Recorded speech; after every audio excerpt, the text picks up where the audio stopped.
Hello, Tributes, and welcome to Episode 9 of Ashes of the Hunger Games. Today we will be going over the 195th Hunger Games. Now, before I begin, a few things I wanted to say. This video, or this series of videos for the 195th Hunger Games is going to be the longest game so far, being split into 6 parts. Now, there's a reason why I did this. There's a canonical reason why I did this, because a few things take place, like, while the games are occurring that I wanted to make a separate part for, but, those will be evident once those parts come out. But anyways, another thing, I wanted to make Ashes of the Hunger Games into a weekly series, so I'm going to, record all 6 parts over the weekend and post this part on Monday and start doing weekly posts throughout the Mondays. So and if I fail to post on a Monday, I will give an explanation on the community page, like I've been doing with the series whenever I take a while to write something. So anyways, since this games that I'm about to read to you is 6 parts long, it'll give me 6 weeks to write the next few parts and schedule them to upload in the coming Mondays, and then hopefully my upload schedule will not catch up to my writing schedule, and hopefully I'll be ahead of the game the entire time, and I won't have to post it all on the community page about, oh, sorry, I missed this Monday. But anyways, let's get into the games. In accordance with the Treaty of the Reclamation, every 5 years a special set of rules would be incorporated into the Hunger Games, and a special set of the games known as a Quinquennial Quell. These games were used to remind the districts of the capital's continuous command over them. Usually, the Quell announcement was made on July 3rd, the day before the reapings usually occur. So, when President Flickerman walked onto the stage to announce the Quell on June 3rd, the capitalites and district citizens were unsurprisingly confused as to why he was making the announcement so early. President Flickerman announced that in order to remind the rebels of the capital's mercy provided to them via the age limit of the games, 2 games would be held this year. One where ages 6 to 12 would be reaped, and another where ages 60 and above would be reaped. He then continued by stating that the citizens that are getting reaped that have not had training for the games yet in the career districts would have a month to train for the games, which is why he had made the announcement a month early. After a pause for applause and cheering, President Flickerman then stated that, unlike other Quells, this year the 3 to 4 rule would be active. He would do the normal drawing from the bowls for both games, so he'd draw 4 districts from both bowls instead of just 2 from each. Now, this would occur so that both games would have 2 districts sending in an extra female tribute and 2 sending in an extra male tribute. President Flickerman then ended his announcement by stating that the capital will be appointing mentors from the Academy's senior class in order to mentor the 60-plus games tributes so that the victors can focus 100% on mentoring the 6 to 12 tributes. President Flickerman then allowed the entire graduating class of the Academy onto the stage, and a bowl was brought up with their names. It was revealed that President Flickerman would go down the list of districts and genders and pick a name from the bowl, and whichever name is picked would be the mentor for that gender. The youngest possible mentors were the smartest in their respective classes. So smart, in fact, that they are graduating at the age of 14. Cressida and Crassus Harrington.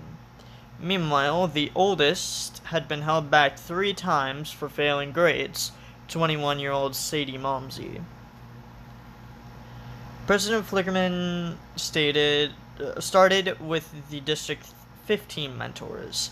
The mentors for this district would be revealed to be 18-year-old Cleo Crane and 18-year-old Bartholomew Bocelli.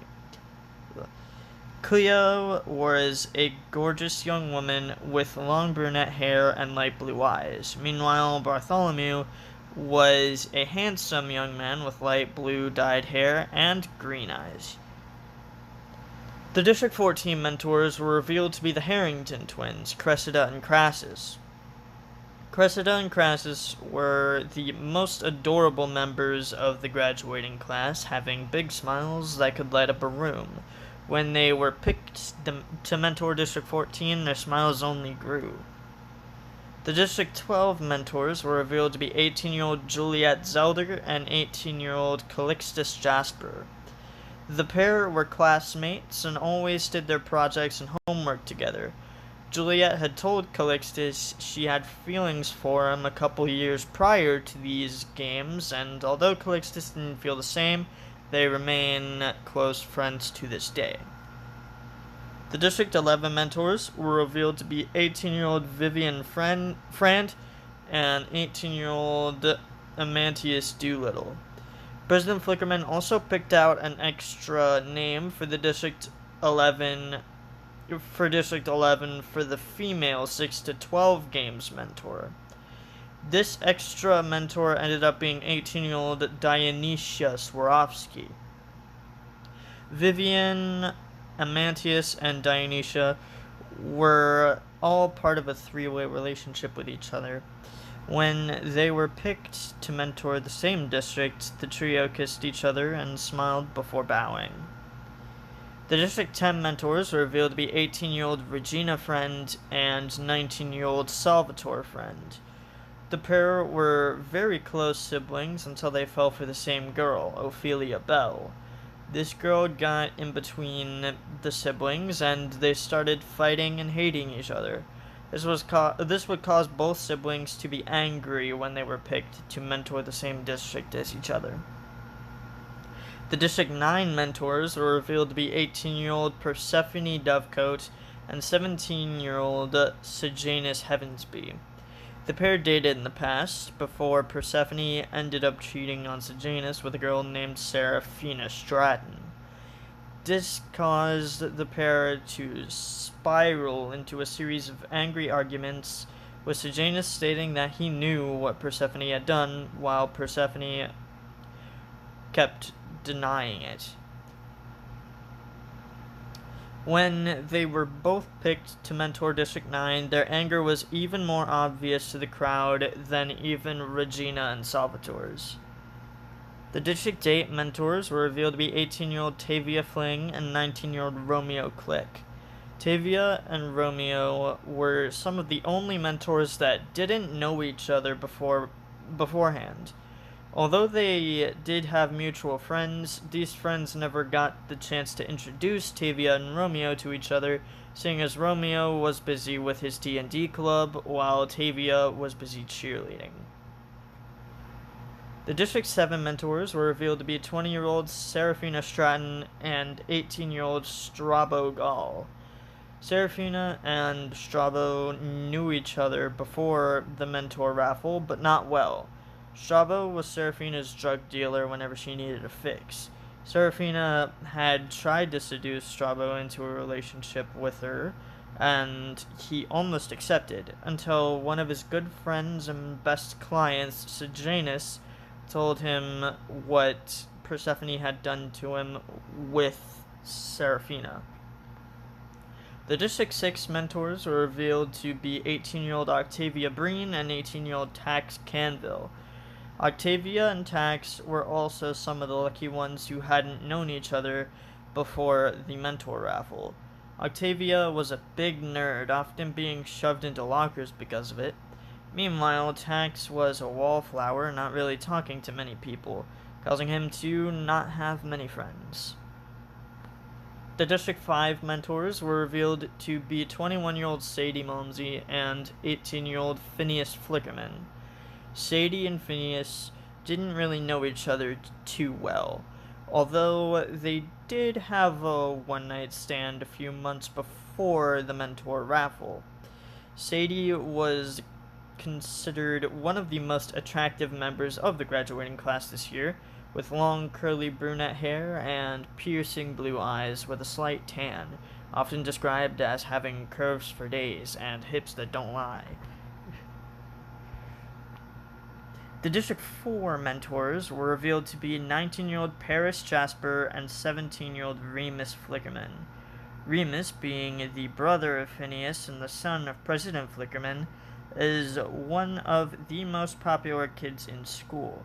Meanwhile, Paris, although being almost as gorgeous as Sadie, giving her a run for her money in terms of attractiveness, is often overlooked by the other students in the academy.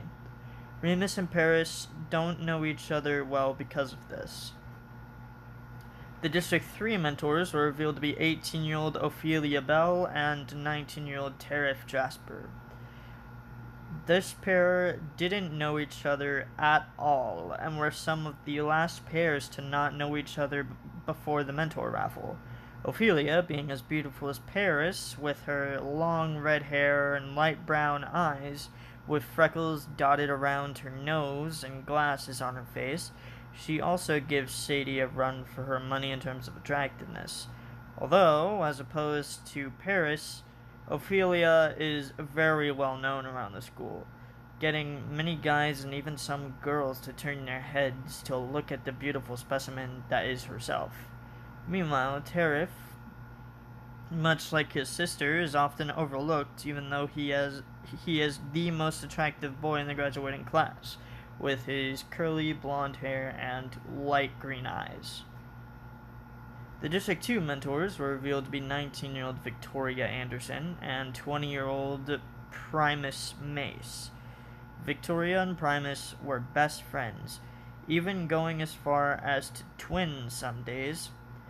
Primus and Victoria also proudly came out as gay together at school a couple days before the mentor raffle. Finally, the District 1 mentors were revealed to be 17-year-old Lydia Keene and 18-year-old Urban Keene. Lydia and Urban were siblings that got along. The pair shared an intense love of D&D and were even members of Romeo's D&D club in the academy. Lydia had a huge crush on Romeo, but she'd never admit it. After President Flickerman announced all the capital-appointed mentors and let the rest of the graduating class that weren't picked walk off the stage, President Flickerman showed pride in his sons Remus and Phineas, as well as his niece Ophelia.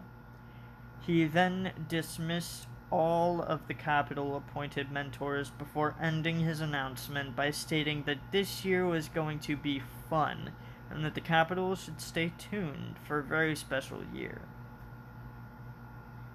After a month of training for the career districts, President Flickerman came back on the stage and went live across all of Pan Am in order to pick out the districts that would be sending in the extra tributes.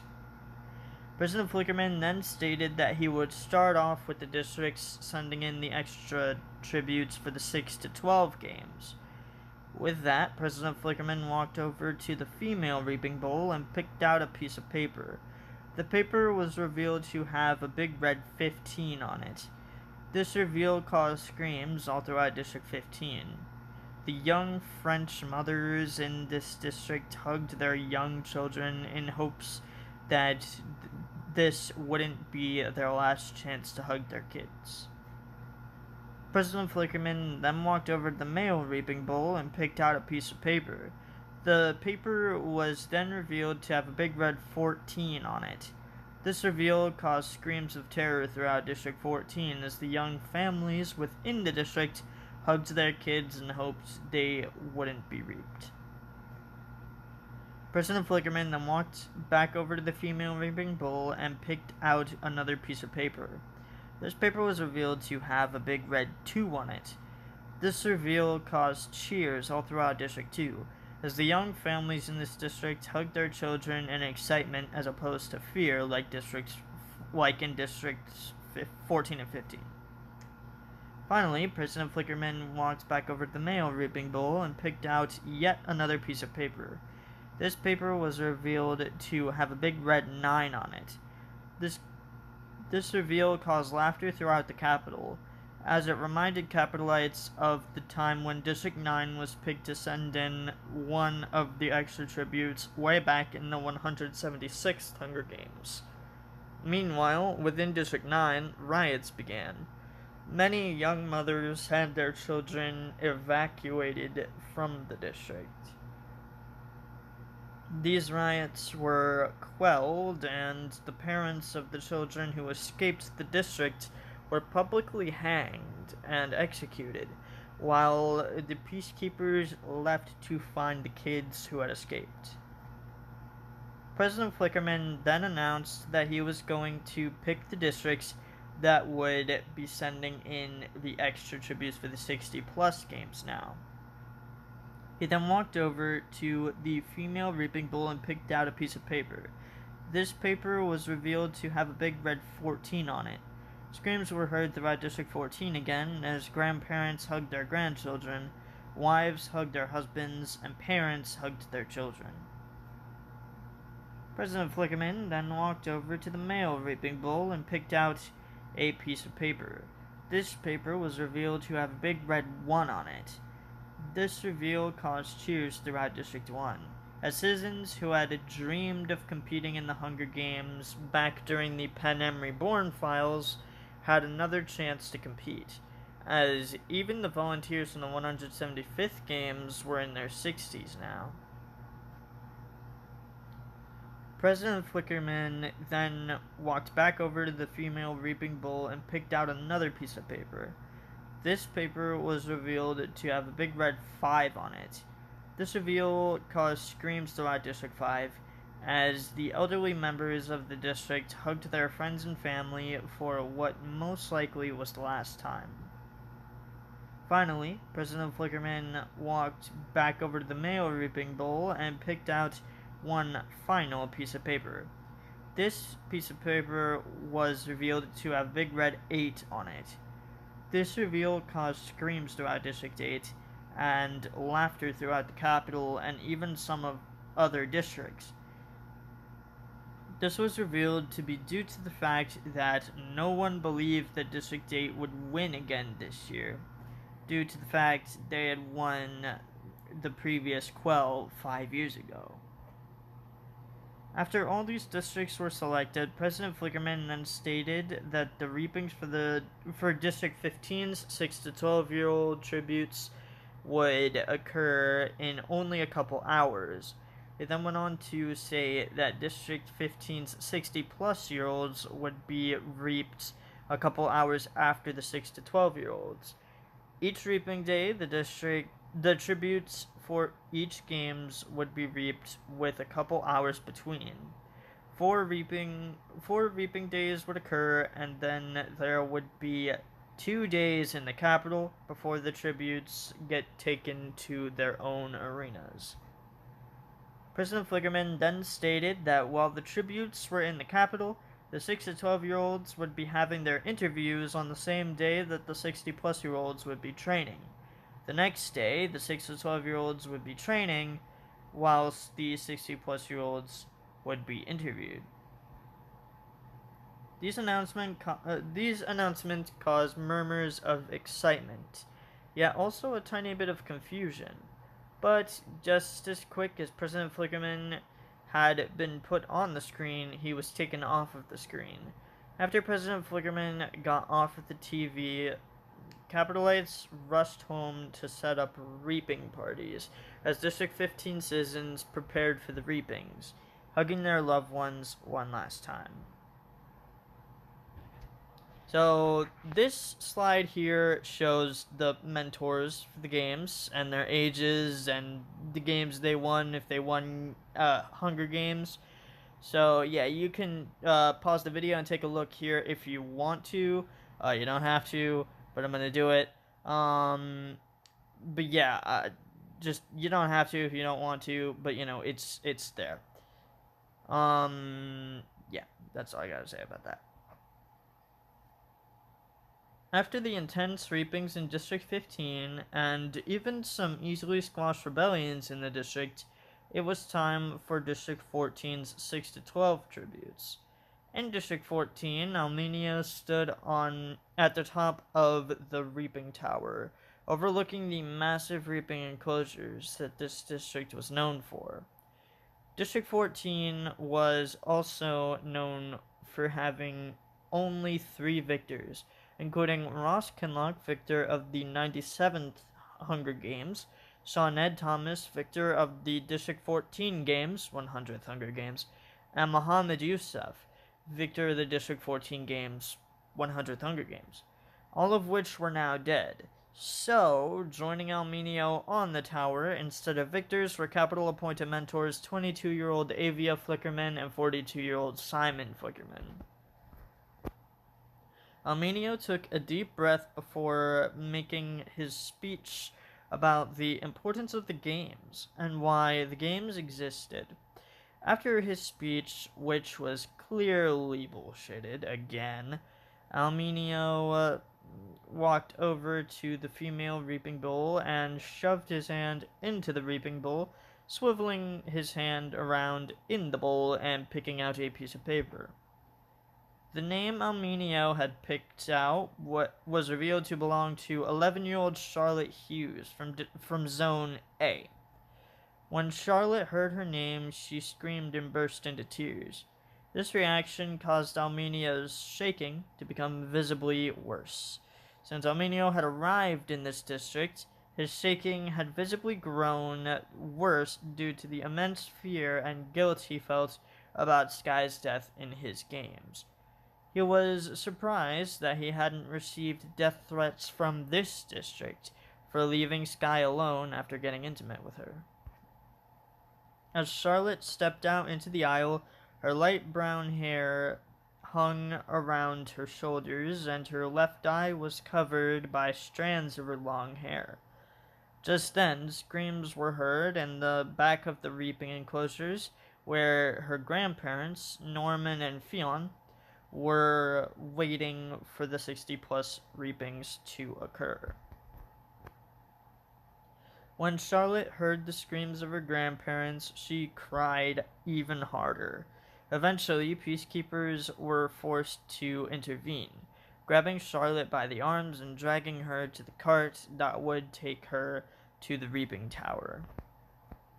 As Charlotte climbed the tower's stairs, Armenio walked over to the male reaping bowl and plunged his hand into the bowl, swiveling his hand around in the bowl and picking out a piece of paper. The name that Armenio had picked out was revealed to belong to 7-year-old Ronan Stort from Zone B. When Ronan heard his name, he stood stock still in his position, in shock that he had been picked. When peacekeepers went to grab him, Ronan punched one of the peacekeepers in the face, hurting his own hand. It was at this point that the peacekeepers quickly grabbed Ronan, to the sounds of screaming and protesting coming from Ronan, and forced him onto the cart that would take him to the reaping tower. As Ronan was being taken to the reaping tower, Charlotte had finally made it to the top of the reaping tower. Peacekeepers forced Almenio to offer his hand to her in order to shake her hand. Charlotte sniffled and looked at Almenio with tears still rushing down her face. Charlotte then looked down at Almenio's hand and saw it was shaking. She then sniffled again and tried to calm herself down before shaking Almenio's hand and taking her spot up against the wall. After this, Almenio walked back over to the male reaping bowl and picked out another name. At this point, the shaking of his hand was getting so bad that Charlotte and even some peacekeepers started to worry about Almenio's health. As Almenio began to read out the next name, he collapsed to the ground unconscious. Charlotte screamed as she saw this, and peacekeepers rushed to Almenio's side and took him down to the train to the capital to give him immediate medical assistance. As this occurred, 5 peacekeepers stayed on the stage, one of which would continue District 14's reapings in Almenio's place. This peacekeeper was a new peacekeeper from District 10 named Candy Jimenez. Candy walked over to the piece of paper Almenio had grabbed from the bowl and picked it up off the ground. It was then revealed that the piece of paper had the name of 12-year-old Archibald Dunkeld from Zone D. When Archibald heard his name, he screamed and immediately burst into tears. As this occurred, his girlfriend, 13-year-old Matilda, also screamed and tried to run out into the aisle, although she was stopped by peacekeepers. As this occurred, Ronan made it onto the top of the reaping tower. When he made it over to Candy, he whispered to Candy that he was glad that she wasn't Almenio. Although Candy didn't understand this, she still offered her hand to Ronan in order to shake. Ronan chuckled a little before shaking Candy's hand and taking his spot against the wall. Finally, after Ronan had taken his position, Archibald had been forced out into the aisle by peacekeepers. As the peacekeepers were forcing Archibald to the cart, Archibald kicked and screamed as his girlfriend's screaming got louder and her crying got more intense. Eventually, peacekeepers were forced to put handcuffs on Archibald so he wouldn't attack them while getting him into the cart. When Archibald got to the bottom of the reaping tower, his blood-curdling screams were so loud that the peacekeepers that were there to force him up onto the top of the tower had to wear headphones over their ears. When the peacekeepers grabbed Archibald, he lashed out, kicking one peacekeeper in the nuts when they were halfway up the staircase, causing the peacekeeper to fall backwards over the railing of the staircase, killing him when he landed on the ground. This caused peacekeepers to knock the boy unconscious and finished carrying him up the stairs to the sound of Archibald's girlfriend crying. When Archibald got onto the top of the tower in the arms of a peacekeeper, Candy looked over the railing at the peacekeeper lying on the ground below them and let a tear roll down her cheek. She then stood up straight and sighed before announcing Charlotte, Ronan, and Archibald as this year's tributes for the 6-12 games for District 14. After this announcement, the trio of tributes were taken to the visitation rooms. Charlotte was visited by her older brother, Dougal. Dougal stated that he would take care of Norman and Fionn while Charlotte was gone. Meanwhile, Charlotte could not stop crying. Dougal eventually realized this and hugged Charlotte tight, whispering to her that everything would be alright, and that she would return home. This would continue until peacekeepers came in to escort Dougal out of the room and escort Charlotte onto the train. Meanwhile, Ronan was visited by his mother, who sighed and told Ronan that he'd be able to get revenge on Almenio for killing his sister in time. The pair would talk about how Ronan would do this for the entire visitation period, until peacekeepers came in to escort Ronan's mom out of the room and escort Ronan onto the train to the capital. Meanwhile, Archibald was immediately taken onto the train in order to be watched more intently by the peacekeepers as they waited for Charlotte and Ronan to come onto the train. Archibald would end up waking up just a few minutes before Charlotte and Ronan would be escorted onto the train. His anger would only grow worse towards the peacekeepers after he realized that he wasn't given a chance to see his girlfriend. When Charlotte and Ronan entered the train in order to be taken to the airport, Charlotte and Ronan gave each other concerned looks as they saw Archibald. When Archibald saw the way Charlotte and Ronan were looking at him, he waited until the peacekeepers took the handcuffs off before acting. Once the peacekeepers left the room after taking Archibald's handcuffs off, Archibald tackled Ronan to the ground. This caused Charlotte to scream as Archibald attempted to choke out Ronan. Just then, peacekeepers bursted into the train compartment and grabbed Archibald and took him away. When the train got to the airport, Charlotte, Ronan, and Archibald were escorted to the hovercraft that would take them the rest of the way to the capital.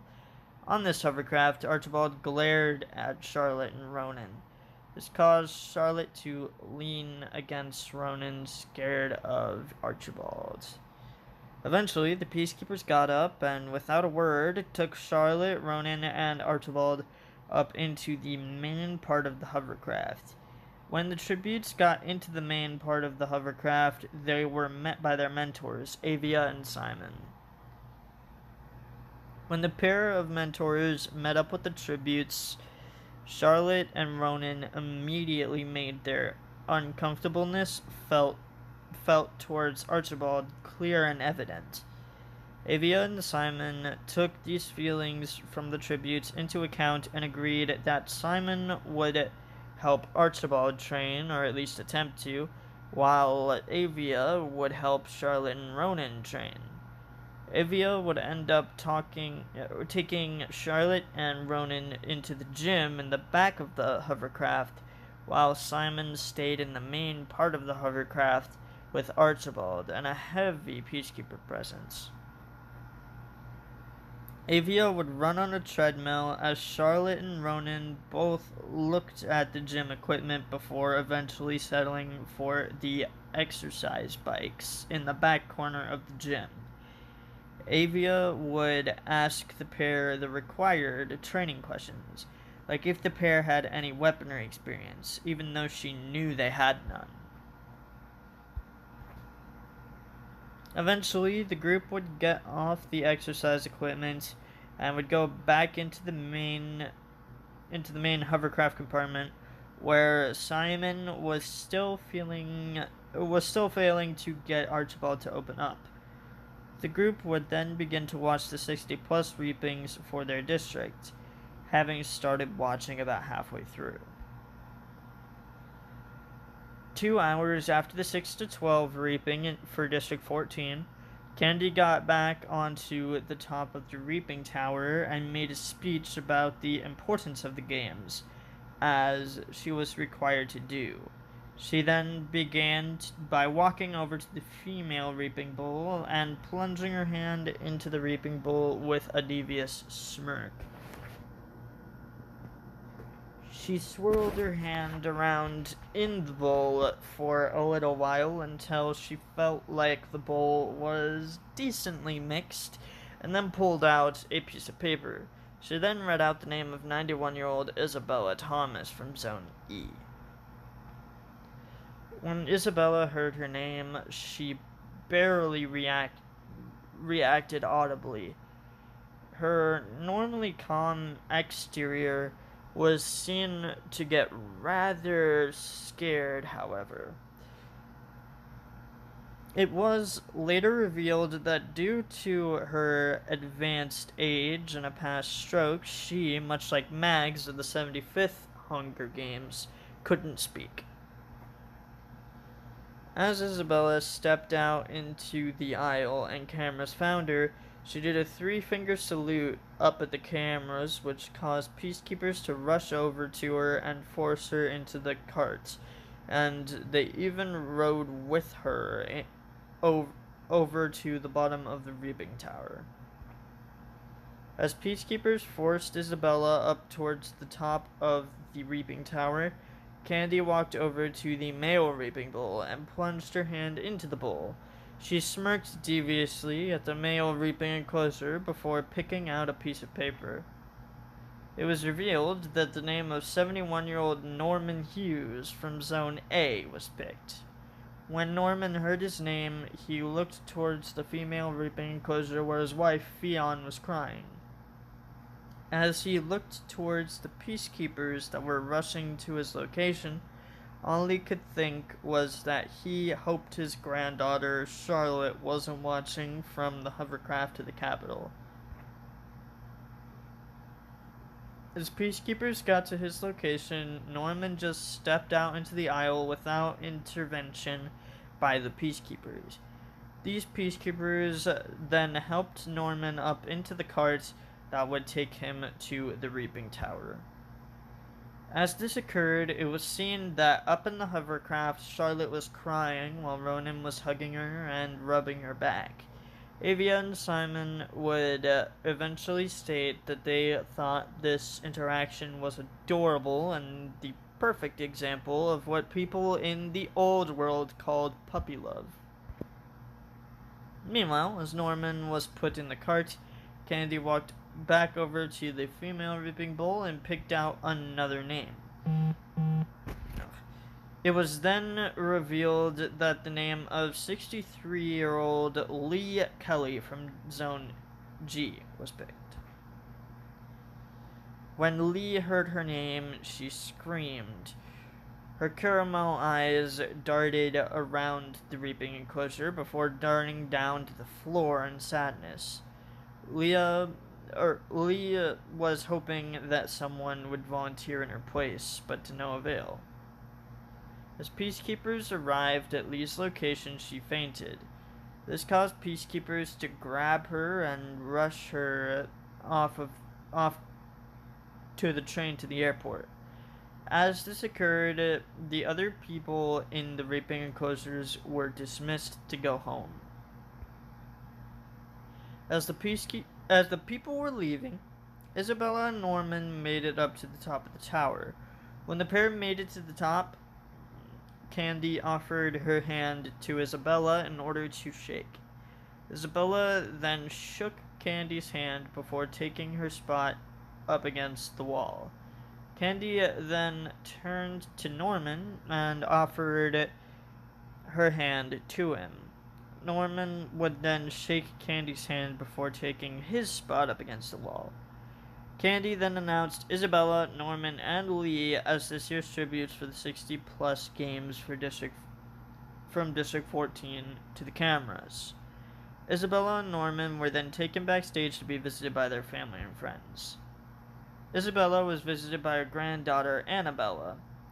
Annabella immediately ran to Isabella and hugged her tight, starting to cry on her shoulder. Isabella hugged Annabella back and just rubbed her back, letting her cry on her shoulder.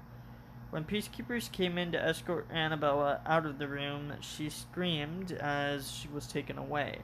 When the peacekeepers came back to escort Isabella onto the train, she didn't fight and just followed the peacekeepers to the train.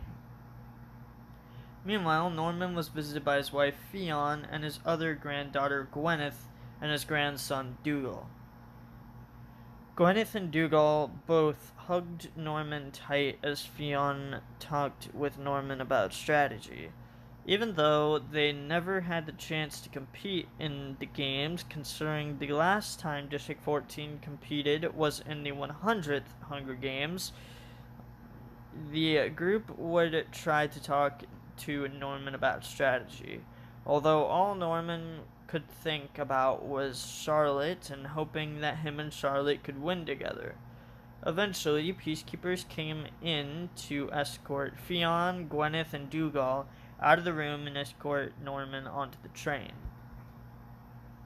On the train, Norman and Isabella were sat in the medical cart next to where Lee was not waking up. They were in this cart so all of the peacekeepers could keep an eye on them while helping out Lee. Eventually, the train arrives at the airport where two Capitol-appointed mentors were waiting for the pair.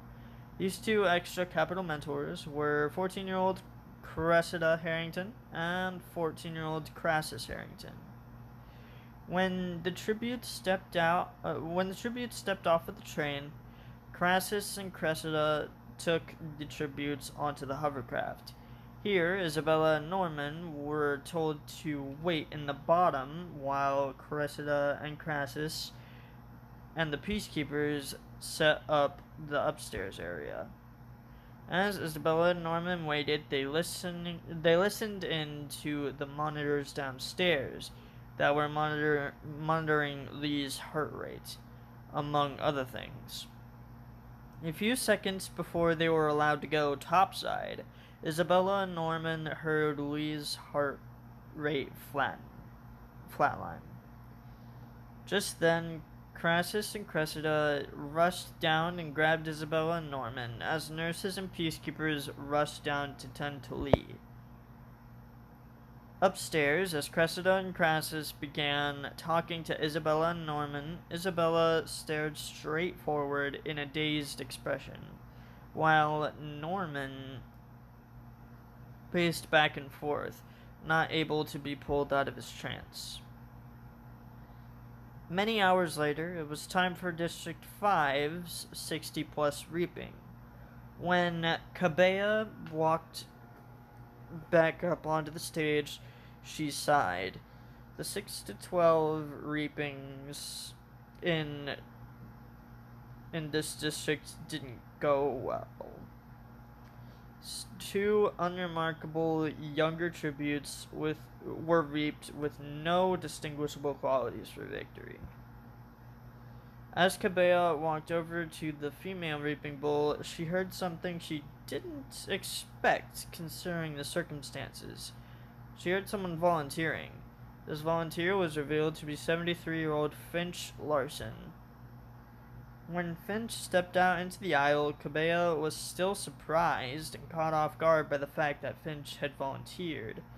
Cabea was so surprised, in fact, she didn't know how to react when Finch had stepped out into the aisle.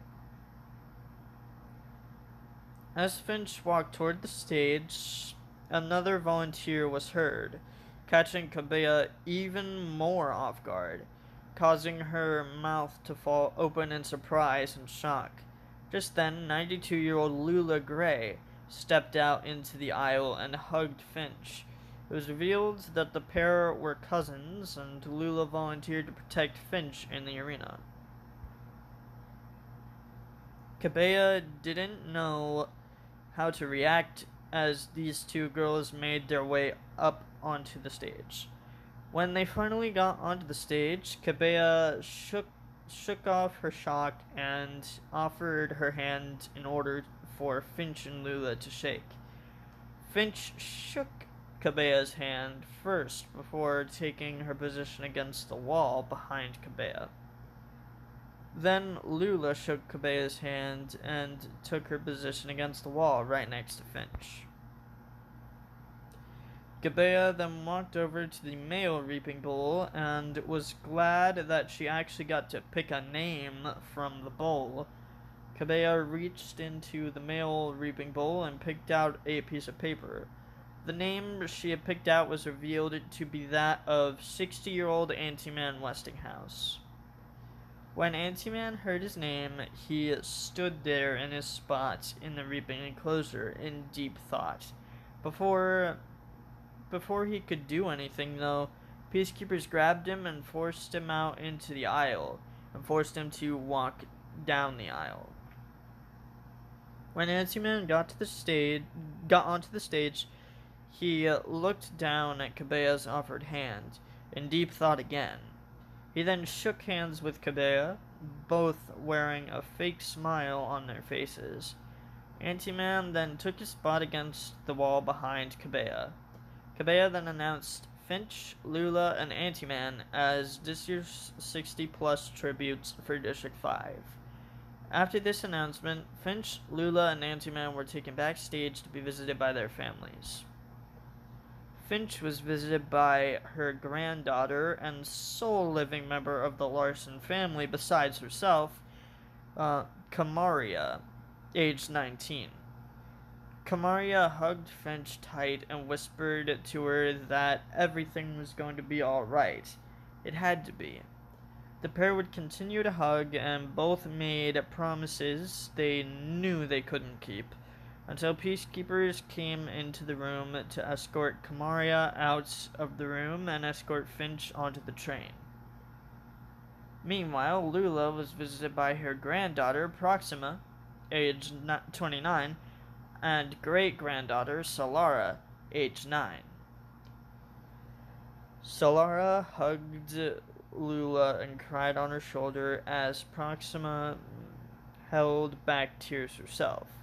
The trio were all somewhat emotional in this visitation period, with Lula exclaiming certain regrets, like how she hadn't told Solara and Proxima how much she loved them nearly enough. Eventually, peacekeepers came into the room in order to escort Solara and Proxima out of the room and escort Lula onto the train. Finally, Anti-Man was visited by his son, Hertz, age 40, and his granddaughter, Selena, age 20. Selena and Hertz tried to give as much advice as they could to Anti-Man in the time limit they had, but eventually this advice turned into tears spilt from all three people in the room. Eventually, peacekeepers came into the room to escort Hertz and Selena out of the room and escort Anti-Man onto the train. On the train, Anti-Man grabbed a book and sat in a corner, a little ways away from Finch and Lula. It was actually Finch and Lula who made the first move to talk to Anti-Man. Finch sat next to Anti-Man and asked him what he was reading.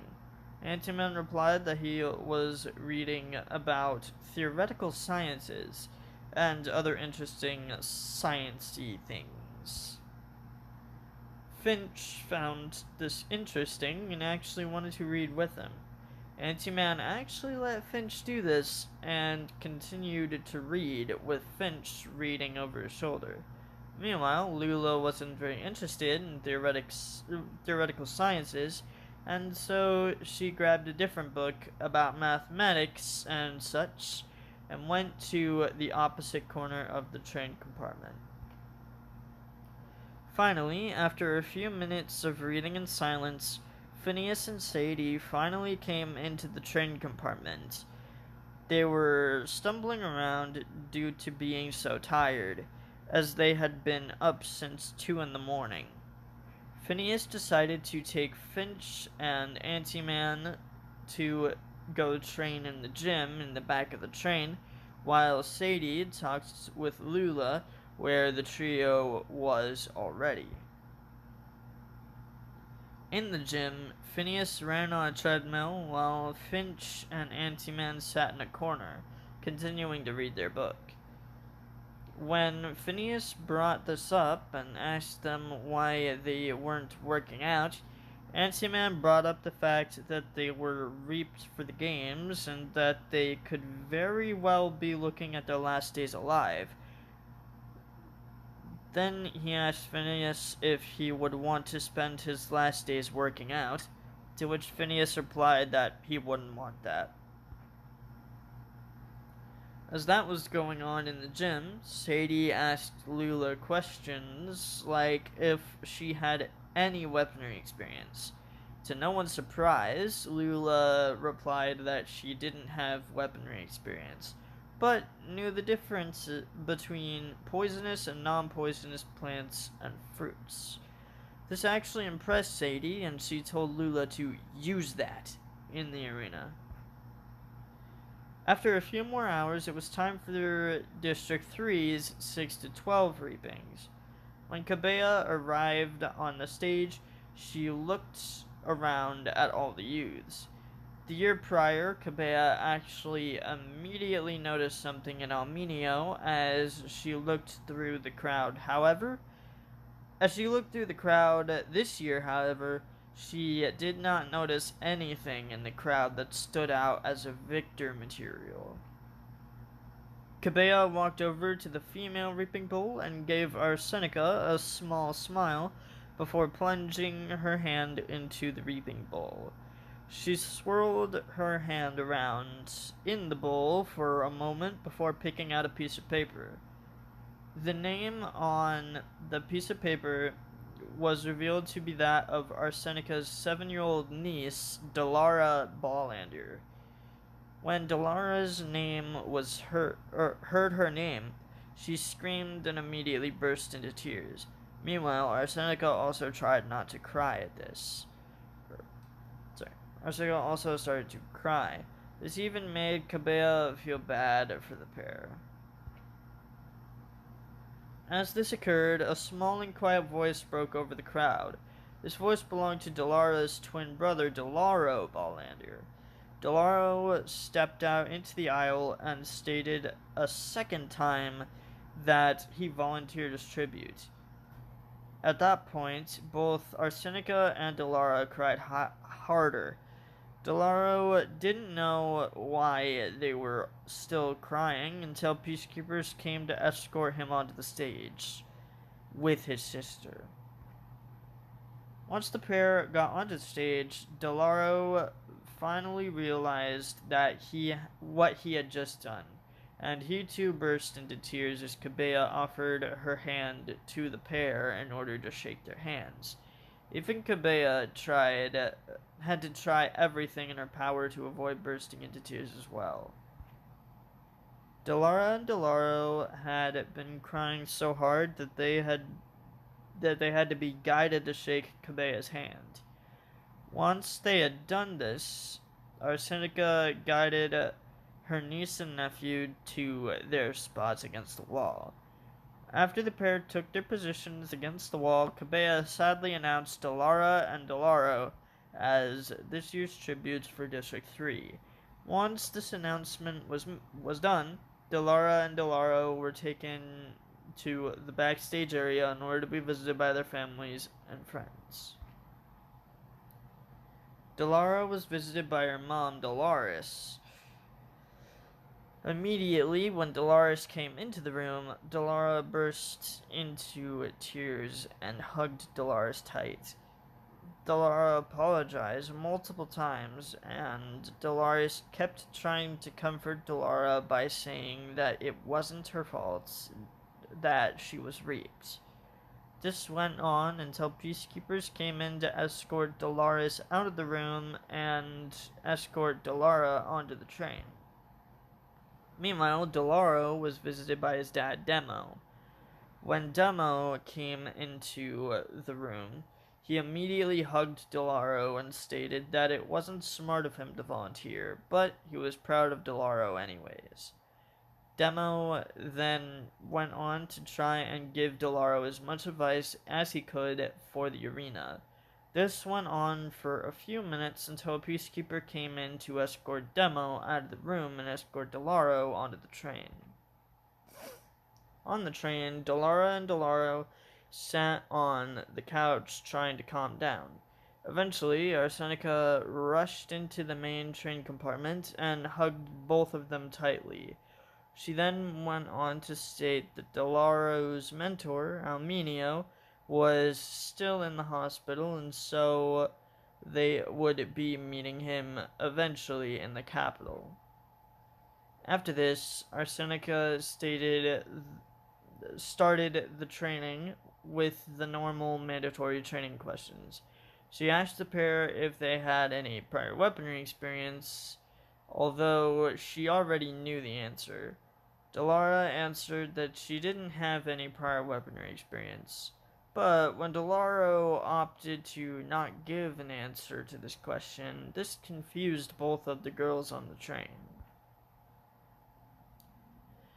After asking a few more questions, Arsenica and Delara realized they didn't know Delaro as well as they thought. Delaro opted out of answering a lot more of the important questions, like weaponry experience and what the best plant for poisoning would be. Arsenica would eventually take Delara and Delaro into the gym in the back of the train in order to train the pair a bit more. Delara would decide to run on a treadmill while Arsenica did a leg press and Delaro decided to do some push-ups. This continued for a while, with Arsenica asking a few more questions. After a couple hours, Arsenica took Delara and Delaro back to the main train compartment where Arsenica showed a few old games to them. After a few hours of this, Arsenica turned on the TV where the 6 to 12 reapings for District 2 were live. Eventually, the group regrouped in order to watch the next reapings 4 hours later at midnight on July 6th. It was time for District 2's 6 to 12-year-old reapings. Almenio was finally released from the hospital just in time for these reapings, and so he would perform the last 4 reapings. When Almenio got onto the stage, he sighed. He was so out of it, not having been able to sleep at all in the hospital due to his anxiety. Almenio sighed and started by allowing people to volunteer. At this point in time, 19 girls and 26 boys volunteered. The district reaping games would be held in the mudflats, as they always were. Out of the 19 girls, one stood out. This girl had just turned 6 the day before the reaping. Her name was Araminta Ahem. Araminta used her small body as an asset, hiding easily from others in the arena. When it was just down to Araminta, Anya, Aphelion, aged 11, and Phoebe, aged 10, Araminta finally popped out of her hiding spot and jumped onto Phoebe's back and slammed a rock into Phoebe's temple, knocking her unconscious. Araminta then easily ripped off all of Phoebe's bracelets. Looking around, Anya then revealed herself as the pair were crowned the female tributes for District 2. Meanwhile, with the boys, out of the 26 boys, one stood out. This boy was 7-year-old Achilles Castro. Achilles, much like Araminta, used his small body to his advantage. He hid behind a rock on the muddy riverside and watched as all the older boys slaughtered each other. When it was down to just Achilles and Nereus, aged 12, Achilles got onto Nereus's back and leaned back, causing Nereus to fall backwards into the water. As Nereus tried to get out of the water, Achilles bashed his head with a rock until he was unconscious. Achilles then took Nereus out of the water before ripping all of his bracelets off, crowning Achilles as this year's male tribute for District 2. After these reaping games, Araminta, Anya, and Achilles all joined Almenio on the stage. Almenio offered his hand, and one by one the tributes shook his hand, starting with Araminta and stopping with Achilles. The trio then took their spots against the wall behind Almenio. Almenio then announced Araminta, Anya, and Achilles as this year's tributes for District 2's 6 to 12 games. The trio was then escorted backstage to be visited by their family and friends. Araminta wasn't visited by anyone. It was known to most District 2 citizens that Araminta was an orphan. Her parents had been killed by rebels during the 190th Hunger Games. She also didn't have many friends, as she never really learned how to make friends. Eventually, peacekeepers came into the room and escorted Araminta onto the train. Meanwhile, Anya was visited by her older brothers Nereus and Nicasius, from age 20. Nicasius was one of Anya's only remaining family members after the rebellions in the 190th Hunger Games. When Nicasius came into the room, he hugged Anya tight and whispered to her that he couldn't lose another family member. Meanwhile, Nereus muttered unintelligible things before starting to cry. This continued until peacekeepers came to escort Nereus and Nicasius out of the room and escort Anya onto the train. Finally, Achilles was visited by his grandma, Nyla, age 59.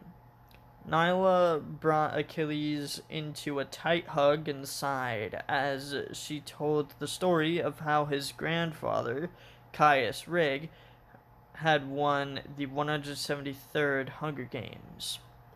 Achilles rolled his eyes at this, having heard the story way too many times to count from Caius himself.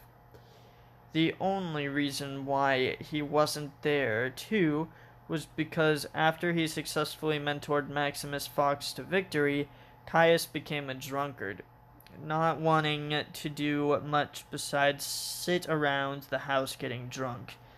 Eventually, peacekeepers came into the room and escorted Nyla out of the room and escorted Achilles onto the train. On the train, Araminta and Anya glared at Achilles, as Achilles glared at the pair of girls from the other side of the train compartment. Before an argument could break out between the trio, 24-year-old Aphenia Allard, victor of the 187th Hunger Games, and 34-year-old Maximus Fox, victor of the 179th Hunger Games, came into the train compartment and noticed what was happening. Aphenia went ahead and took Araminta and Anya to the gym in the back of the train, while Maximus took Achilles to the dining cart a few carts ahead from where they got onto the train. In the gym cart, Aphenia asked the girls if they had any weapons experience, to which both girls replied with a short 1 month. Aphenia then replied that it was okay, and that all the other careers also only had a month of experience. Anya then commented that it was unfair that only having a month's worth of training doesn't give them any type of advantage. This caused Aphenia to correctly state to the girls that the outliers don't have any weaponry experience. Meanwhile, in the dining cart, Achilles stuffed his face with food while Maximus asked him the mandatory questions, like if he had any weaponry experience. He answered the question the same way the girls had, saying that he only had a month's of experience. Achilles also stated that he hoped it was enough to win, to which Maximus commented that the outliers don't get any training.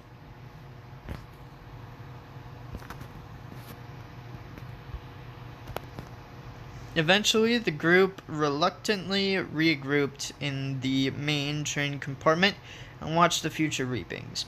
Although Araminta and Anya did still glare at Achilles as he watched the reaping games for the 60-plus tributes from their district, laughing at 72-year-old Nerva when she literally tripped into victory and became the District 2 female tribute completely by accident.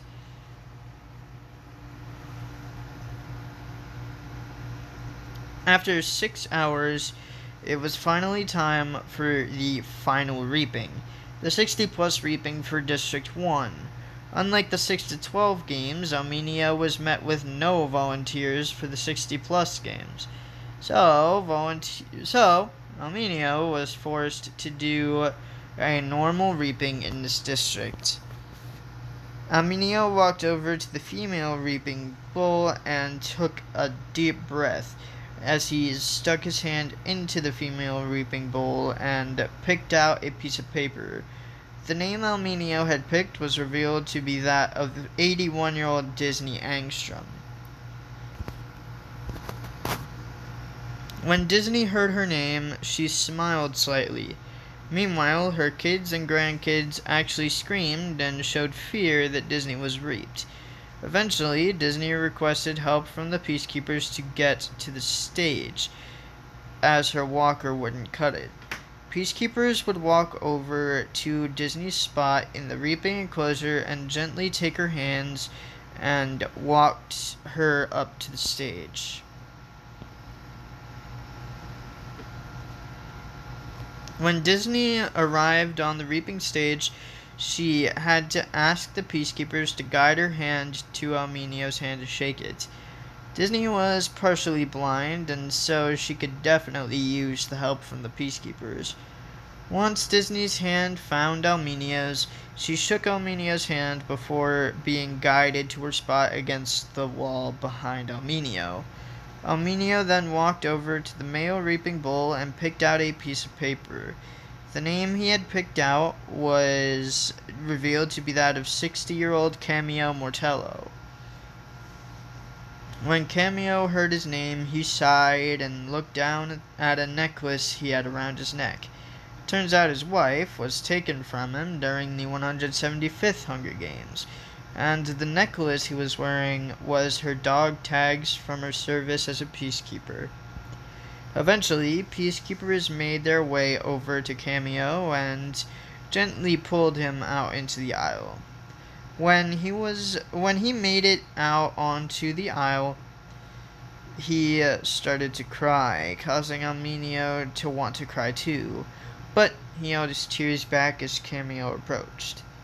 When Cameo got onto the stage, he looked at Elminio's offering hand and shook it with a frown on his face. He then took his spot against the wall behind Elminio. After this, Elminio plunged his hand back into the male reaping bowl and picked out another piece of paper.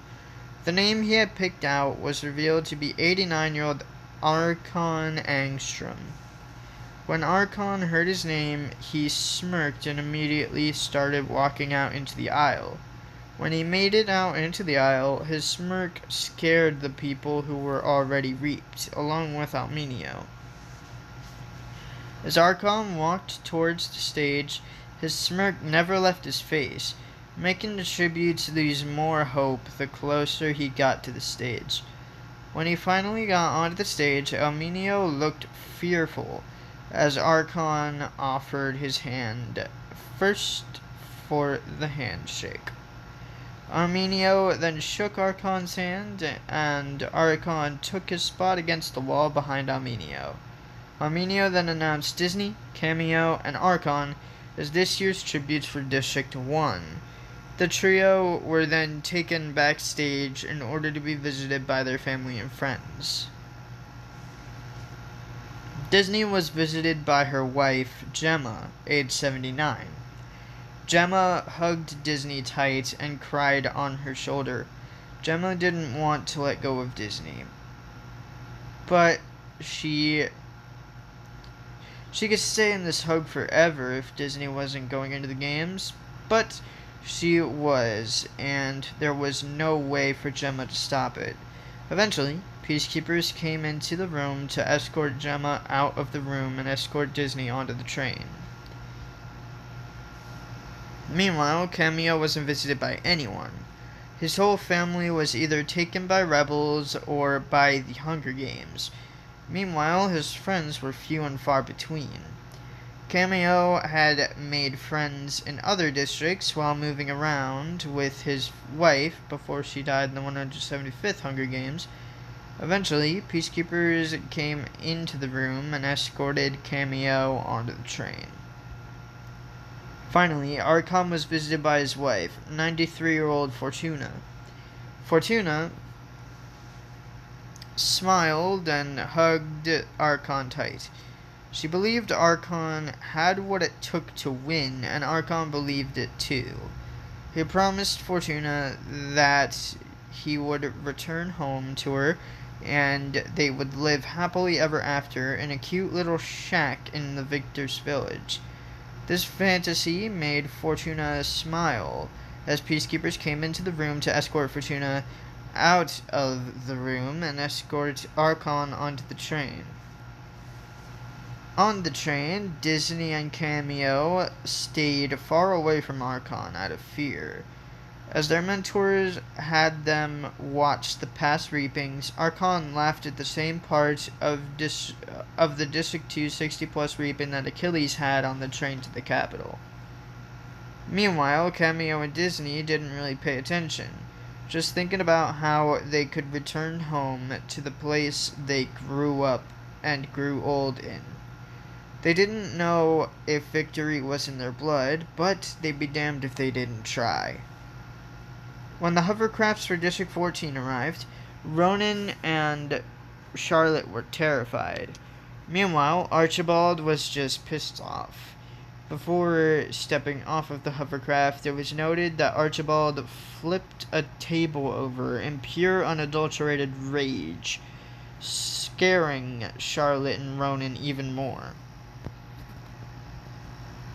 Meanwhile, in the 60-plus hovercraft, it was officially announced that Lee had passed on. This worried Isabella and Norman. It was noted that before stepping off of the hovercraft, Isabella had a small seizure due to the fear and stress she was feeling, but she was able to recover. When the tributes got out of their hovercrafts, this was the first time that Charlotte was seeing the fact that her grandfather was reaped in person. This caused Charlotte to scream and run over to Norman, hugging him tight and crying. Meanwhile, Isabella and Ronan were rushed by Capitolites. Ronan was rushed by many younger Capitolites, asking for autographs. Ronan signed many autographs, even though Ronan was scared. He didn't let it show as he signed the autographs. Finally, Archibald wasn't rushed by anyone. The Capital children were definitely scared of Archibald after everything he had done in the reapings and on the hovercraft. As Archibald stood there, he looked increasingly angry as time went on. When the group got to the room in the accommodation tower, Archibald immediately stormed off into his bedroom as the others waited for their stylist, Pluribus Zelder. When Pluribus arrived, he didn't request for Archibald to come out and just decided that Archibald could wear whatever he wanted for the parade. Pluribus then escorted Charlotte to a podium in the room and began to get her measurements. Pluribus's team got the measurements of the others on other podiums nearby to Charlotte. It was noted that Charlotte and Ronan constantly stole looks from each other. After getting the tributes' measurements, Pluribus sat down with the tributes to show them what they would be dressed in. He showed the tributes elaborate designs with colors to represent their respective sectors within District 14. Out of all of the District 14 tributes, Charlotte and Norman really liked the outfits and agreed immediately on wearing them. Meanwhile, Isabella and Ronan took a moment to look at the designs before agreeing to wear them. After all the tributes agreed, minus Archibald, Pluribus and his team left the room to get started on the outfits. When the District 5 train arrived in the capital, the first 4 people off of the train were the 6 to 12 mentors and tributes. The 6 to 12 tributes for District 5 were Dawn, age 9, and Cosmo, age 7. Dawn and Cosmo got good fanfare from the Capitolites, but not nearly as good as the reception for the Capital-appointed mentors for the 60-plus games. When Sadie and Phineas stepped off of the train, the Capital crowd cheered as the pair of mentors paused for dramatic effect. After a few moments, Sadie and Phineas finally announced the arrival of Finch, Lula, and Anti-Man. When the trio stepped off of the train, they were all rushed by Capitolites. Finch was rushed by hundreds of young Capital men. The Capital men asked Finch for autographs. This love surprised Finch, but she didn't complain and happily signed autographs until Sadie pulled her away in order to take her to the limo that would take her to the accommodation tower. Meanwhile, Lula was rushed by a few elderly Capital men and women. These Capitolites asked Lula for autographs and pictures. Lula gratefully took pictures with Capitolites and gave autographs to others. This continued until Sadie came to take Lula to the limo as well. Finally, Ant-Man was rushed by kids and young Capital women in the age range of 25 to 30. Although the Capital women were half his age, some were caught flirting with Ant-Man, including 25-year-old London Outeridge. London was by far the most obvious flirter. This flirting caught Alminio off guard, and he tried his best to ignore it while playing with the kids with their wooden swords. This continued until Phineas came to escort Ant-Man to the limo. At the accommodation tower, the District 5 stylist, Juliet Canville, was already in the room waiting for them. When Finch, Lula, and Ant-Man came into the room, Juliet immediately began showing them her designs for the parade.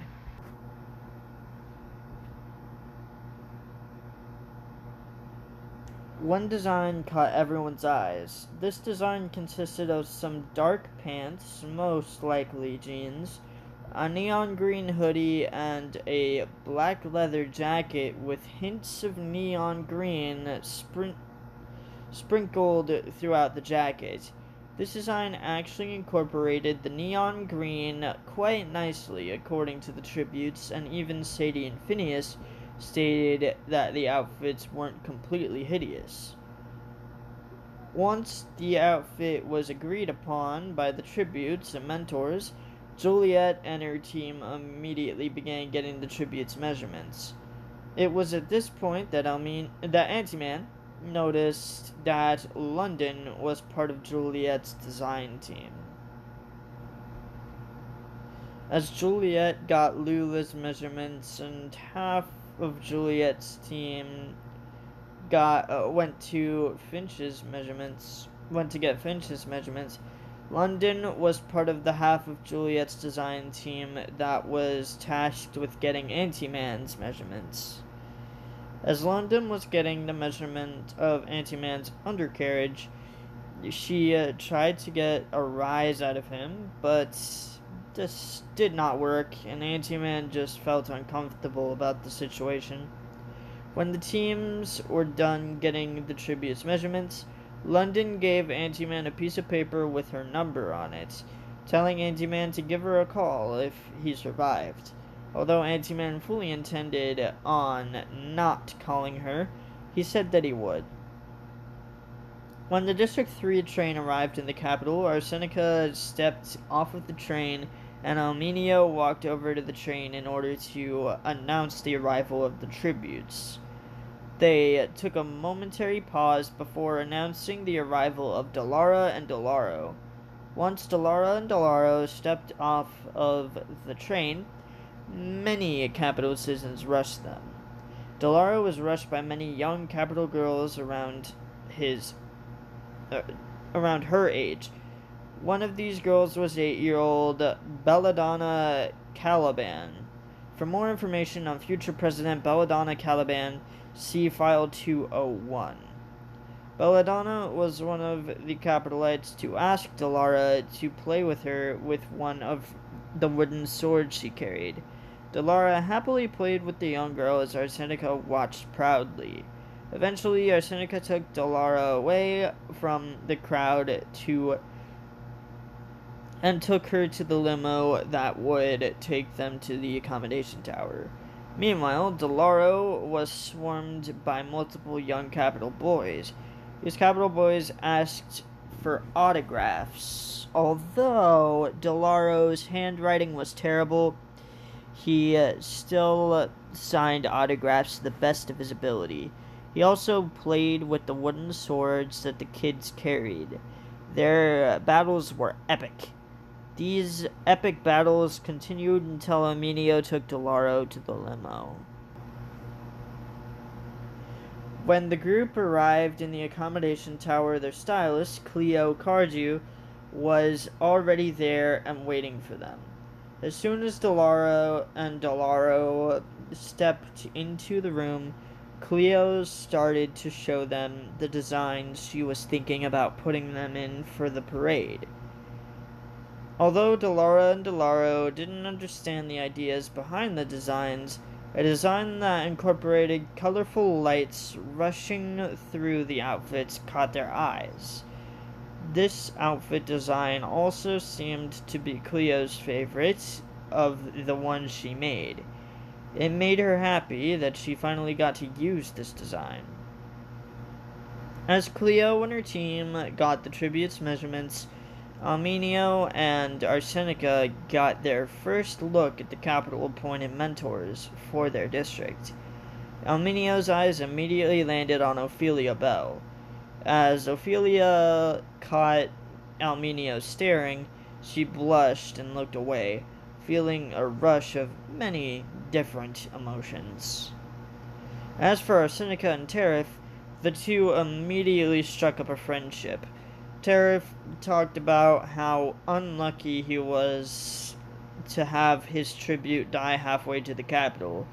This year, a lot of 60-plus tributes died on the way to the capital. These tributes included the District 15 girl, Lee from 14, both tributes from 11, all 3 tributes from 8, both tributes from 6, and the boy from 3. Meanwhile, Arsenica talked with Tariff about how the tributes for the 6-12 games are her niece and nephew. This made Tariff feel bad for her, and he hugged Arsenica and let her cry on his shoulder. After Cleo and her team got the measurements of Delara and Delaro, they left the room in order to get started on making the outfits. When it was time for the group, when it was just the group alone in the room, Delara and Delaro talked to Della, age 68. The only District 3 tribute left alive for the 60-plus games. The trio of tributes talked about their families and lives back in District 3 as they waited for their stylist to return. When the District 2 train arrived in the capital, Aphenia and Maximus were the first people to step off of the train. Aphenia and Maximus took a pause, as they always did, before announcing the arrival of Anya, Araminta, and Achilles. Once the trio stepped off of the train, the capital citizens who were grouped up outside of the train ran towards the tributes.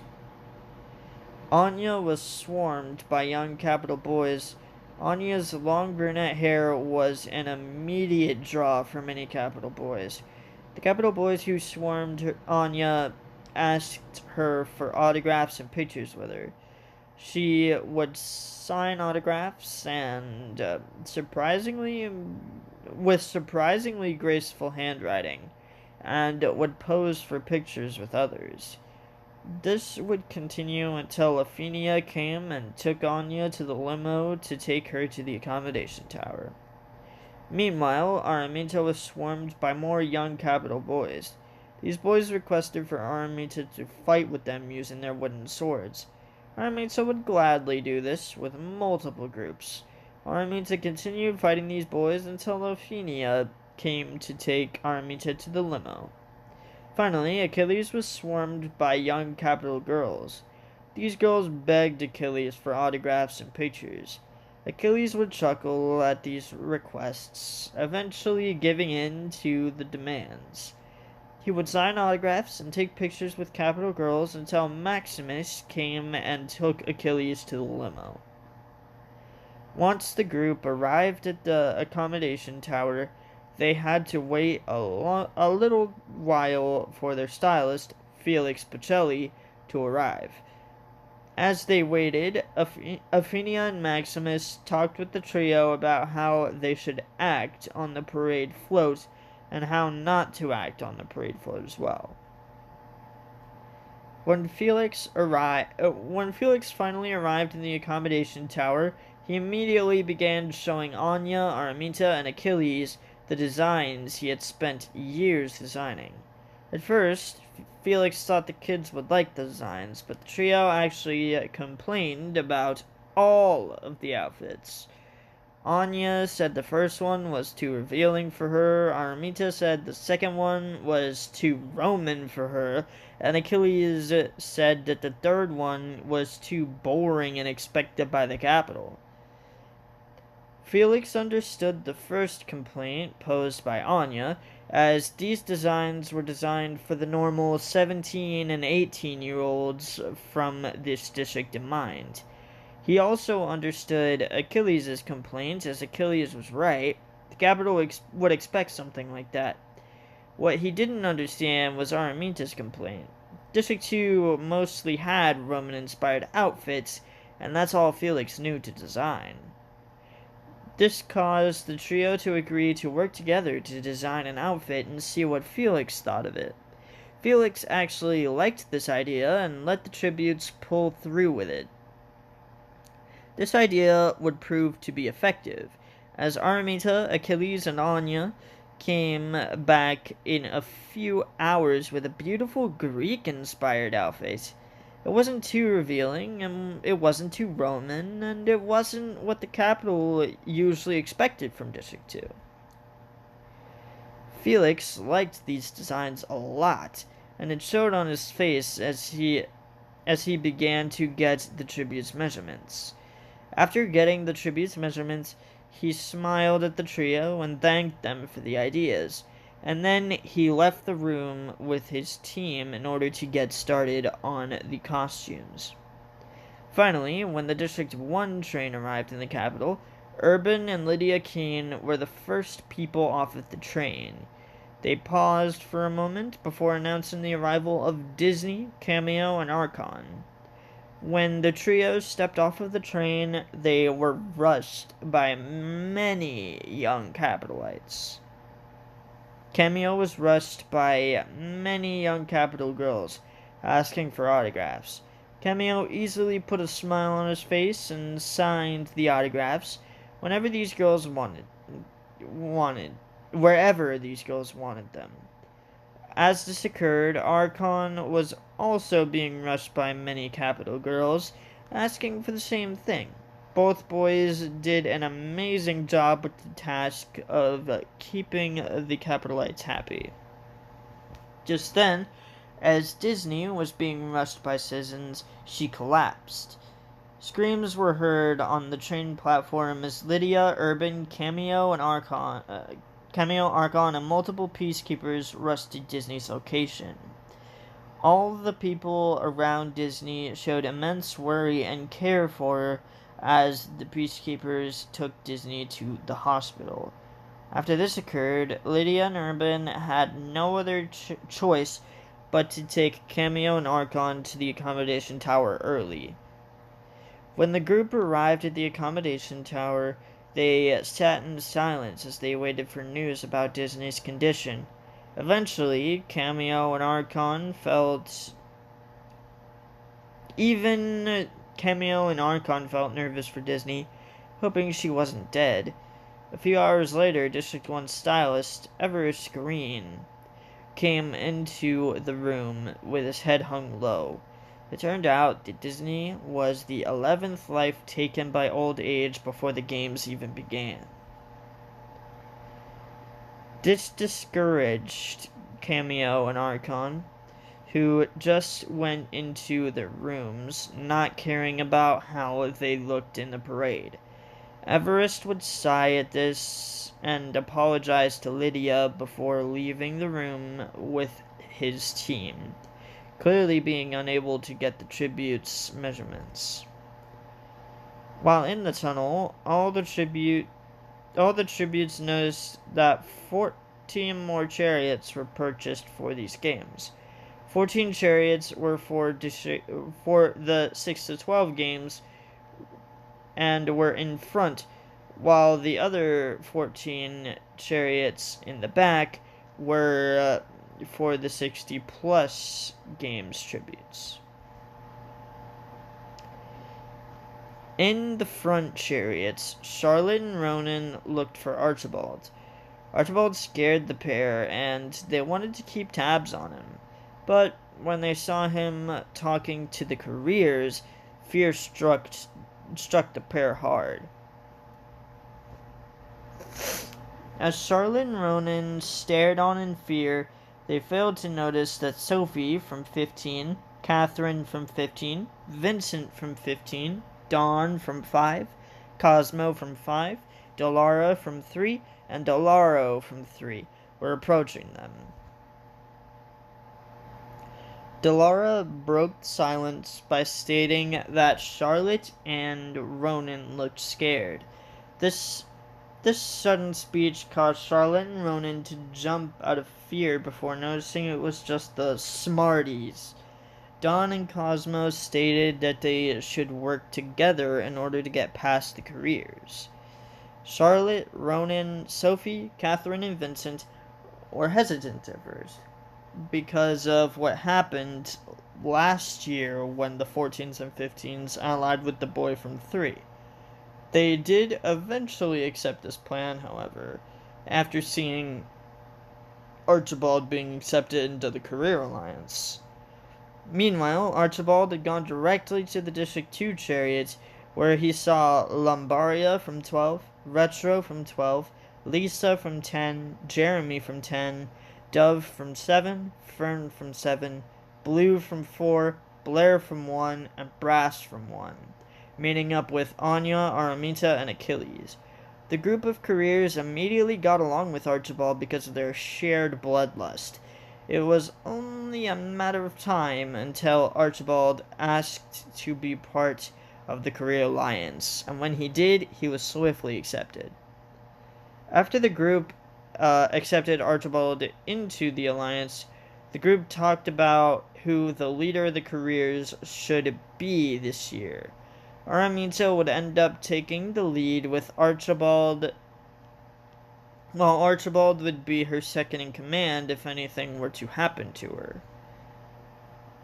Meanwhile, in the back, Cameo and Archon weren't really in a happy mood to move to the District 2 chariot, so it was decided by the rest of the careers that they would meet up at the District 1 chariot this year. Nerva from 2, Castor from 2, Carla from 4, Lake from 4, Eucalyptina from 7, Figs from 7, Lisbetta from 10, Hux from 10, Matoka from 12, and Rin from 12 approached the District 1 chariot and struck up a conversation with Cameo and Archon. The group talked for a while until Centeno, the strong 67-year-old man from District 9, approached. Centeno asked to be a part of the Career Alliance. At first, the careers looked between each other, slightly amused, until Castor ultimately accepted Centeno into the Alliance. The career group would then go on to talk about who they thought were threats in the arena.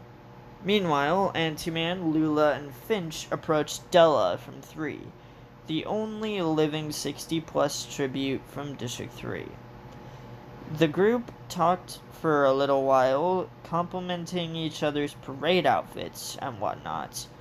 Della loved how the neon colors were perfectly incorporated into the outfit with the black, while Antiman, Lula, and Finch loved the colorful lighting on Della's outfit.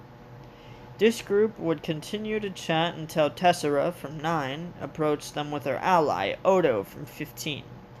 Tessera and Odo immediately struck up a conversation with Antiman, Lula, Finch, and Della. This group would talk about a possible alliance which was ultimately accepted by all members.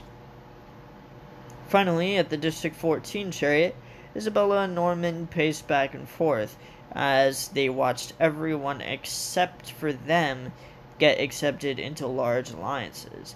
This scared the pair, and Norman was starting to lose any hope of ever returning home with his granddaughter. When the chariots were all called out of the tunnel, Blair, Brass, Blue, Dove, Fern, Lisa, Jeremy, Lombaria, Retro, and Archibald all ran back to their respective chariots. When Archibald arrived in the District 14 chariot, he glared intimidatingly at Charlotte and Ronan. As the chariots came out of the tunnel, District 2's outfits were immediately a fan favorite amongst Capitolites as they came down the aisle. Araminta, Anya, and Achilles all agreed that it was a good idea to design their own outfits. Achilles even said that the Greek inspiration that Anya came up with was a nice touch. Anya was just glad that she wasn't in something super revealing. Meanwhile, Delara and Delaro's outfits shone in the moonlight as the District 3 chariot came down the aisle. It didn't get as good of a reception as District 2's Greek-inspired outfits, or even District 1's emerald and ruby-studded armor, but Delara and Delaro couldn't complain. They quite liked their own outfits, and they were just out there for what was probably their last chance to have some fun. On the District 14 chariot, Archibald put on a smirk and waved at the crowds as Charlotte and Ronan waved at the crowd. Their fear of Archibald evident to everyone paying attention. As the District 14 chariot continued down the road, Charlotte and Ronan could be seen visibly shaking by many Capitolites who were paying attention to them. On the District 1 chariot, Cameo and Archon hadn't talked with their stylist, and so they didn't have a parade outfit like the 6-12 games tributes.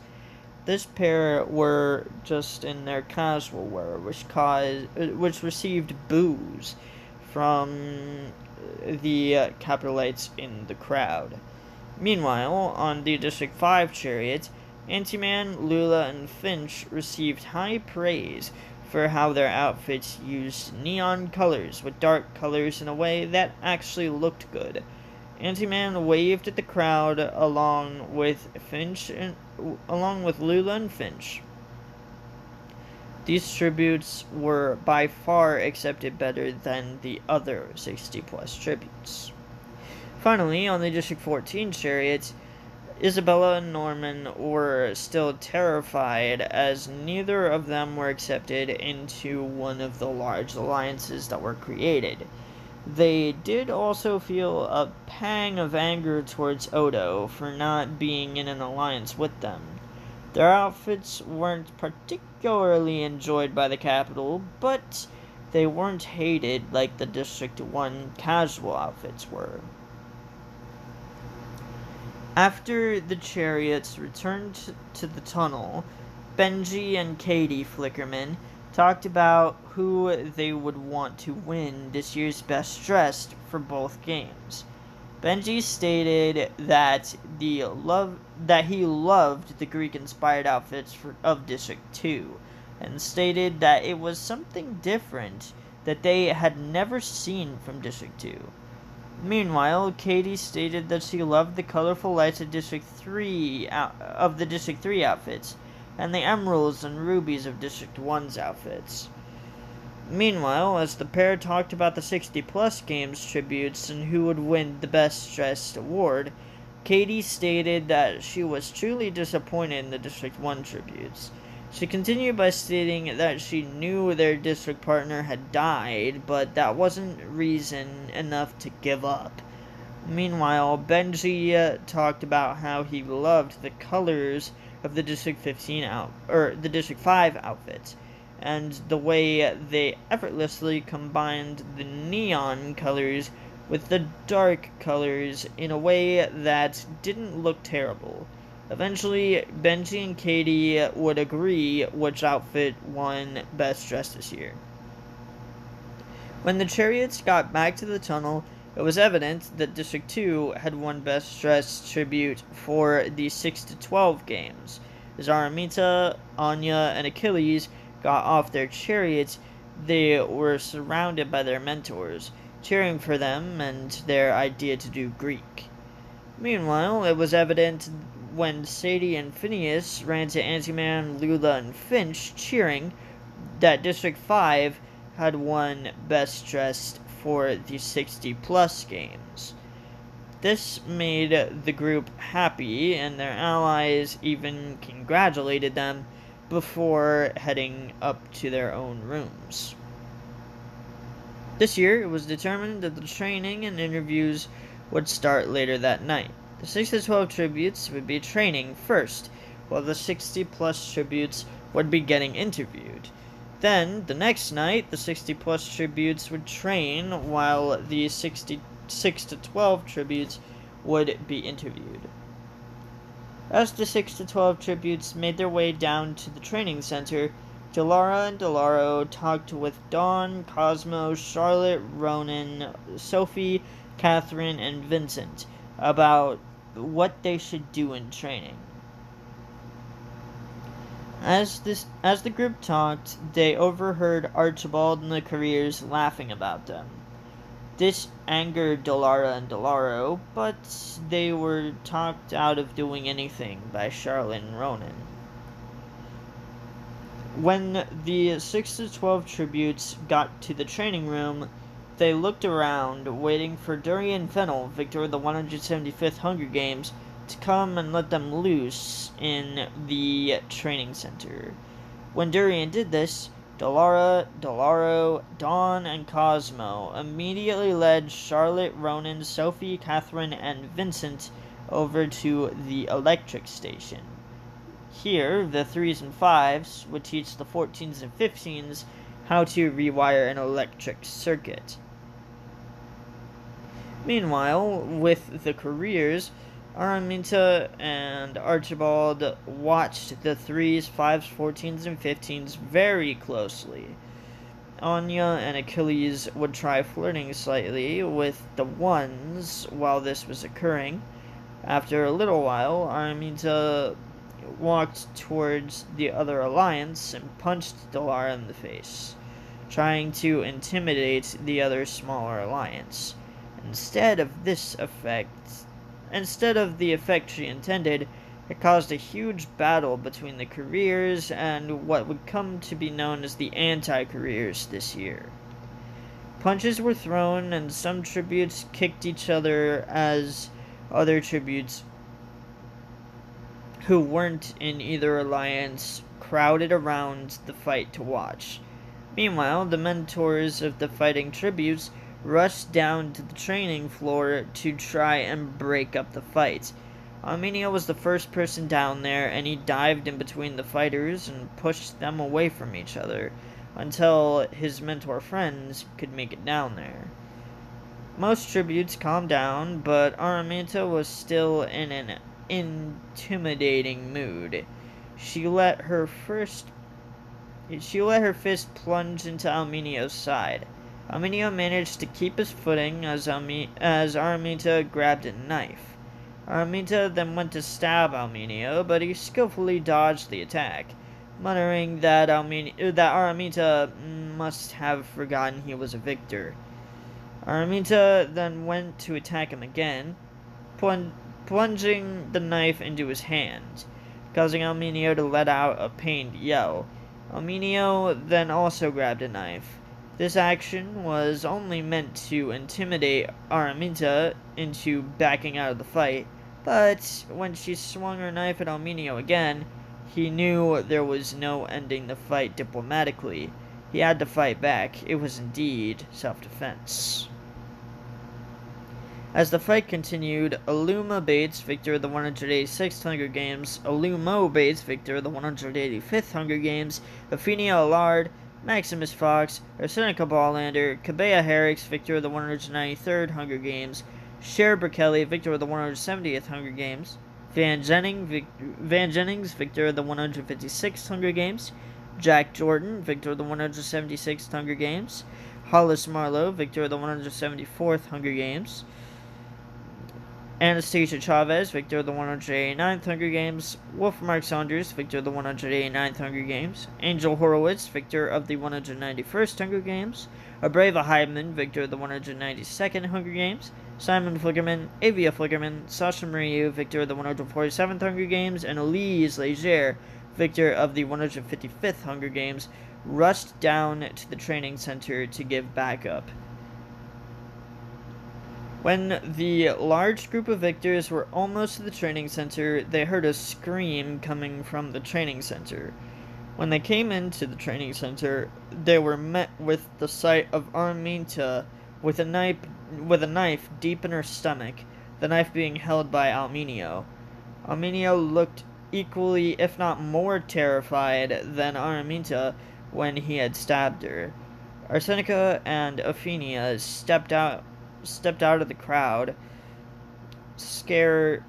with scared looks on their faces. Maximus then stepped out of the crowd and asked Almenio what he had just done, causing him to run out of the room and drop Araminta's unconscious body to the floor.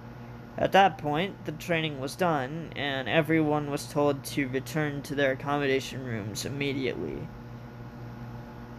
Meanwhile, with the 60-plus tributes, the interviews were happening. Everyone was backstage, feeling some amount of fear. As his name was called, Cameo stepped out onto the stage in a ruby-red tuxedo. He shook hands with Mia and Tia Flickerman before taking a seat across from them. Mia and Tia asked Cameo questions like that had to do with his life back in District 1. Cameo would answer these questions to the best of his ability, not remembering a lot. After a few hours of questions, Cameo shook hands with Mia and Tia and went to the front of the stage before walking off the stage. Up next was Archon. Archon didn't want to be on the stage, and it showed. His wife had just died earlier that day, and all he knew was that he didn't want to win anymore. His interview went in the direction of how he felt after his wife died. This caused Archon to snap in anger, nearly killing Mia and Tia before being taken off of the stage by peacekeepers. After the boring interview of Lake, it was time for Finch's interview. Finch walked onto the stage in an electric blue dress. Finch smiled and shook hands with Mia and Tia before taking a seat. Finch's questions were more targeted towards her life back in District 5. Finch answered these questions as best she could at the time. About halfway through Finch's interview, peacekeepers came into the room and demanded that the tributes go back to their rooms. They then went on to state that the interviews were now canceled and the games would start tomorrow due to the fight in the training center and the hospitalization of Araminta Ahem. This scared many capital citizens and even some tributes. Finch immediately regrouped with Lula and Anti-Man in the backstage area, all three being scared of what was happening. As mentors escorted their tributes back to their accommodation rooms, tributes theorized with each other about what had happened. The next day was supposed to be training time for the 60-plus tributes and the interview time for the 6 to 12 tributes, but that was canceled by President Pontus Vesta in favor of starting the games early. So yeah guys, that is the end of part 1. before the games. Come back next week for part 2, which is also taking place outside the arena, but shush, nobody needs to know that. But anyways, I hope you guys enjoyed this video, and again, I hope you guys will come back for part 2 next week. Anyways, guys, I hope you guys enjoyed this video, and if you did, then slap that like button. As always, stay awesome. Goodbye, everybody.